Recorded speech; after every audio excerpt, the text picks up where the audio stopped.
अस्सलाम वालेकुम everyone, this is me Azgan Rajput. कैसे हैं आप सब लोग? उम्मीद है अच्छे होंगे। तो गाइस, आज के इस वीडियो के अंदर हम रिएक्ट करने वाले हैं सुन्नी और शिया के अंदर क्यों इतना डिफरेंस होता है, क्योंकि यार इसके बारे में मुझे भी बिल्कुल नॉलेज नहीं है। तो यार चलते हैं, हम लोग वीडियो देखते हैं और सीखते हैं कि इनके अंदर इतना डिफरेंस क्यों है शिया और मुस्लिम, जबकि ये शिया और सुन्नी में जबकि दोनों ही मुस्लिम हैं। तो देखते हैं और चलते हैं वीडियो की तरफ। शिया और सुन्नी इस्लाम के दो सबसे बड़े फिरके। There's no Shia Sunni in Islam. जो एक ही मजहब के होने के बावजूद आज एक दूसरे के दुश्मन बने हुए हैं। इसकी सबसे बड़ी मिसाल आज ईरान और सऊदी अरब है। You've been rivals for centuries.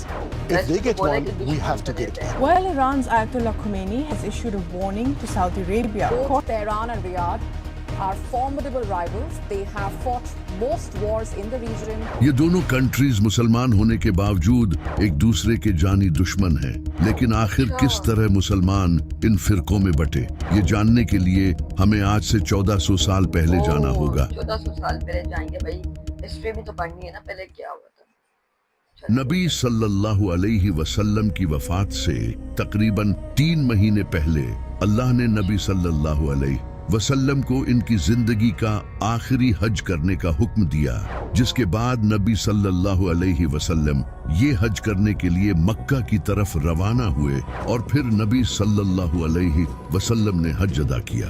हज से वापसी के सफर के दौरान नबी सल्लल्लाहु अलैहि वसल्लम एक जगह पर रुके जिसका नाम गदीर खुम था। ये एक ऐसी जगह थी जहां से डिफरेंट रास्ते निकलते थे, यानी कि अब मुसाफिर एक ऐसी जगह पर पहुंच चुके थे जहां से इनके रास्ते अलग होने वाले थे। तो नबी सल्लल्लाहु अलैहि वसल्लम ने अपने सहाबा को हुक्म दिया कि मेरे लिए एक मिंबर तैयार करो, जिसके बाद नबी सल्लल्लाहु अलैहि वसल्लम के सहाबा ने उनके लिए एक मिंबर तैयार किया। फिर आप सल्लल्लाहु अलैहि वसल्लम मिंबर पर चढ़े और फरमाया, ऐ लोगों, जान लो कि मैं भी एक इंसान हूँ।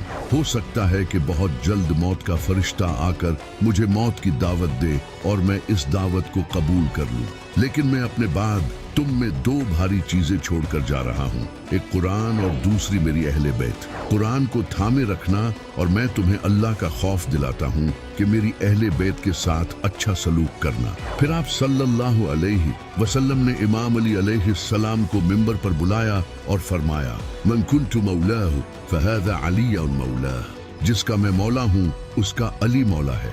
या अल्लाह, उससे मोहब्बत कर जो अली से मोहब्बत करे और उससे दुश्मनी रख जो अली से दुश्मनी रखे।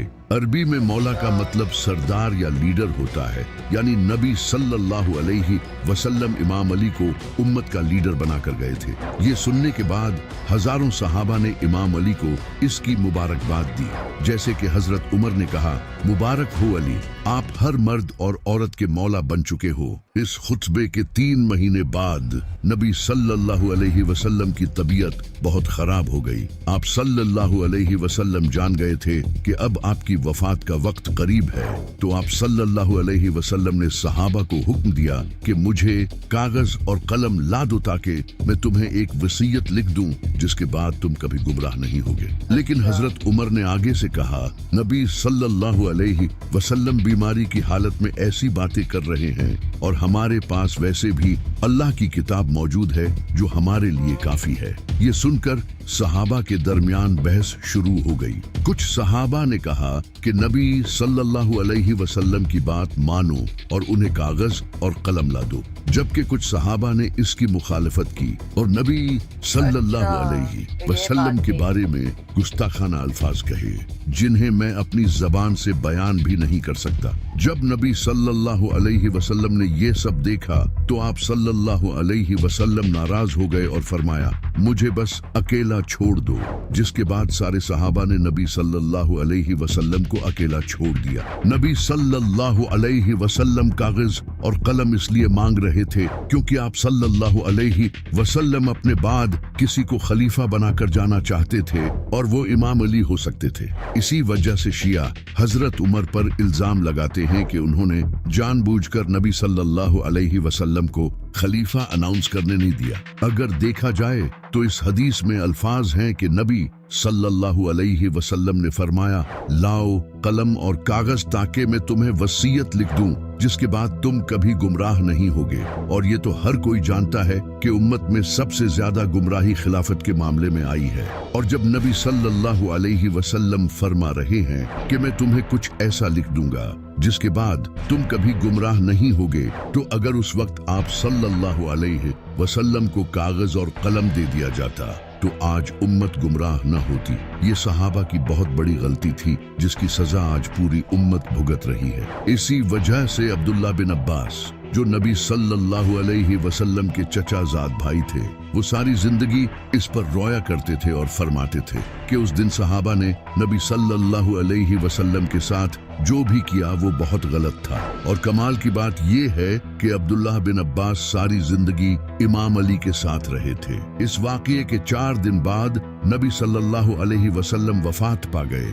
जब आप सल्लल्लाहु अलैहि वसल्लम की वफात हुई तो तमाम सहाबा गम में रोने लगे। तभी किसी सहाबी ने आकर इन्हें खबर दी कि वहां सकीफा बनी सादा में अंसार अपना खलीफा चुनने वाले हैं। ये सुनकर हजरत अबू बकर और हजरत उमर फौरन वहां चले गए, जबकि इमाम अली अलैहिस्सलाम नबी सल्लल्लाहु अलैहि वसल्लम के साथ ही रहे, क्योंकि वो आप सल्लल्लाहु अलैहि वसल्लम की तदफीन छोड़कर नहीं जाना चाहते थे। नबी सल्लल्लाहु अलैहि वसल्लम ने फरमाया था कि मुझे अली और मेरे चचा अब्बास ही दफन करें। सिर्फ इमाम अली ही नहीं, हजरत जुबैर, हजरत सलमान फारसी, हजरत मिकदाद, हजरत बिलाल और हजरत साद बिन उबादा भी नबी सल्लल्लाहु अलैहि वसल्लम को छोड़कर नहीं गए। सकीफा बनी सादा पहुंचकर हजरत अबू बकर ने अंसार को कहा कि नबी सल्लल्लाहु अलैहि वसल्लम कुरैश में से थे तो खलीफा भी कुरैश से ही होना चाहिए। जबकि अंसार हजरत साद बिन उबादा को खलीफा बनाना चाहते थे, लेकिन वो उस वक्त वहां मौजूद नहीं थे। इसके बाद हजरत उमर ने हजरत अबू बकर का हाथ बुलंद किया और लोगों ने इन्हें खलीफा चुन लिया। इमाम अली अलैहिस्सलाम को इस तरह खलीफा चुनना सही नहीं लगा। ये वैसे ही था जैसे पाकिस्तान में बगैर इलेक्शंस किए कुछ लोग नवाज शरीफ को प्राइम मिनिस्टर बना दे। एग्जैक्टली जो कि अभी हुआ था। इसी वजह से इमाम अली अलैहिस्सलाम ने हजरत अबू बकर की बैत नहीं की। सिर्फ इमाम अली ही नहीं बल्कि हजरत साद बिन उबादा ने भी हजरत अबू बकर की बैत नहीं की। इसके अलावा और भी बड़े असहाब जैसे हजरत जुबैर, हजरत सलमान फारसी, हजरत मिकदाद और नबी सल्लल्लाहु अलैहि वसल्लम के चचा हजरत अब्बास, इन सब ने भी शुरू में हजरत अबू बकर की बैत नहीं की, क्योंकि वो इमाम अली अलैहिस्सलाम को खलीफा बनाना चाहते थे।